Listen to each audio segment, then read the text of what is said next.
अगर कोई आपको नीचा दिखाना चाहता है तो इसका मतलब है कि आप उससे पहले से ही ऊपर हो। जिंदगी जीने के लिए मिली है, इससे लोग क्या सोचेंगे यह सोचने में बर्बाद मत करो। किसी के बुरे वक्त में उसका हाथ पकड़ो, सहारा दो, उसे हिम्मत दो, क्योंकि बुरा वक्त थोड़े समय में चला जाएगा लेकिन वह आपको दुआ जिंदगी भर देता रहेगा। मनुष्य सुबह से शाम तक काम करके उतना नहीं थकता जितना चिंता और क्रोध के एक क्षण में थक जाता है। संबंध परमात्मा से अच्छे बना लो तो तुम्हें किसी की जरूरत नहीं पड़ेगी, तुम खुद सबकी जरूरत बन जाओगे। सलाह देने तो हजारों आते हैं लेकिन जब साथ देने की बारी आती है तो केवल भगवान आते हैं। जीतने के बाद तो सारी दुनिया गले लगाती है, क्योंकि जो आज आपके साथ है वह कल आपके खिलाफ हो सकते हैं।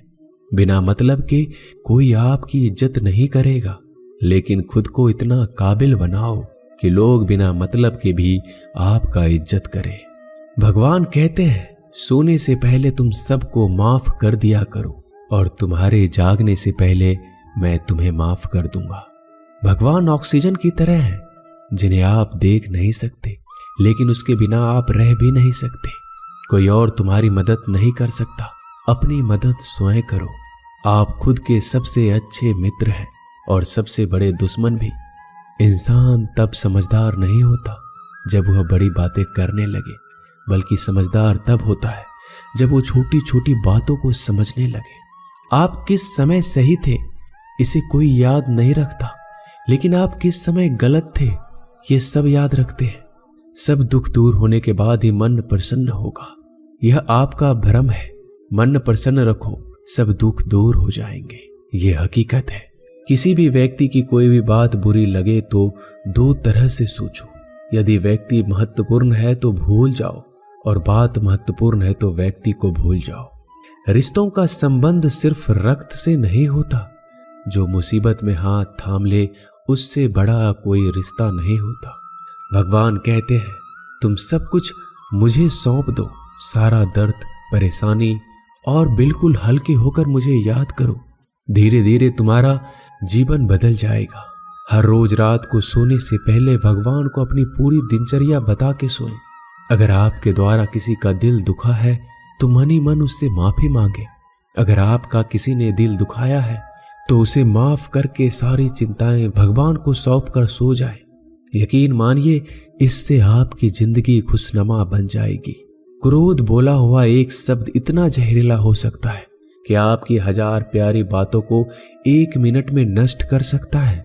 सबको हंसाना लेकिन किसी पर भी हंसना मत। सबके दुख बांटना लेकिन किसी को दुखी मत करना। सबकी राह में दीप जलाना लेकिन किसी का दिल जलाना मत। यही जीवन की रीत है, जैसा बोओगे वैसा ही पाओगे। दुआएं और प्रार्थनाएं असंभव को भी संभव बना देती है। ईश्वर को ना हमारे तन की जरूरत है ना धन की, उसको तो बस पवित्र मन की जरूरत है। इसलिए वो हमें कुछ भी छोड़ने के लिए नहीं कहता, बस कहता है बच्चे मन से विकार छोड़ो, गंदे विचार छोड़ो।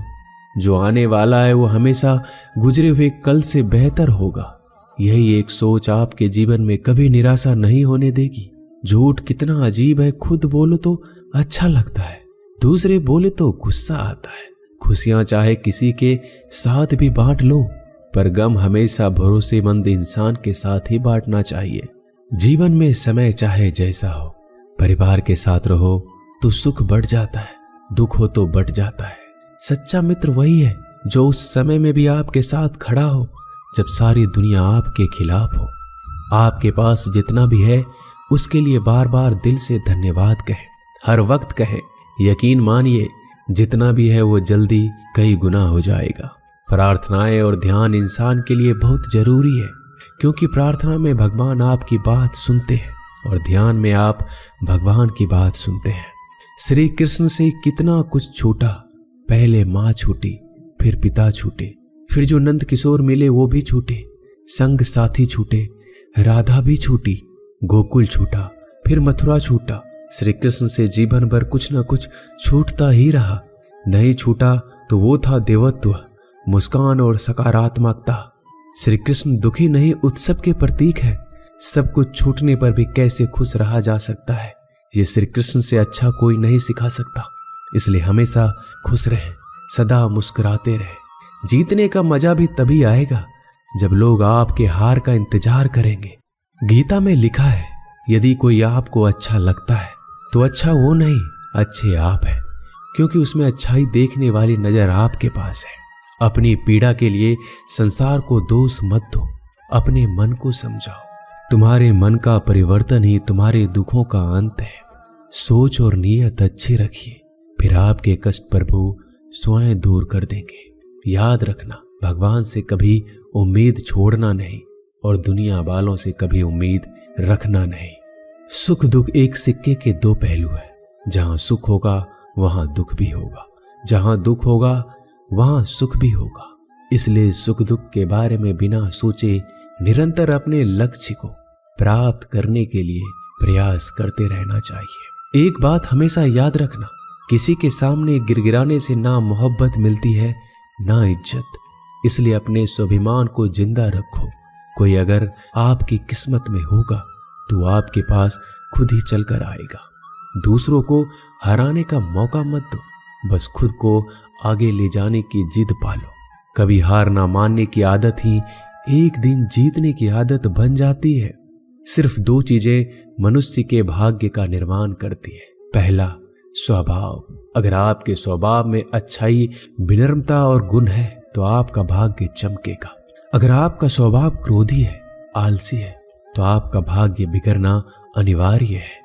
इसलिए अपने स्वभाव को मधुर और आकर्षित बनाइए। दूसरा, आपकी वाणी। बोलना तो आदमी 2.5 साल की उम्र में ही सीख जाता है, परंतु कब, कहां और कैसे बोलना है उसे यह जिंदगी भर भी नहीं समझ पाता। जिसे ये बोलना आ गया कि कब, कहां और कितना बोलना चाहिए, समझ लो उसे सफल होने के लिए कोई नहीं रोक सकता।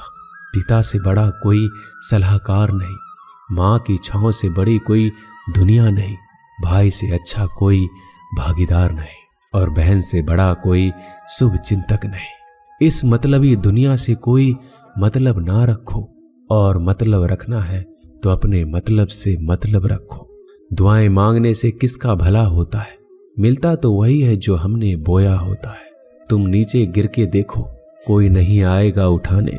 तुम जड़ा उड़कर तो देखो, सब आएंगे गिराने।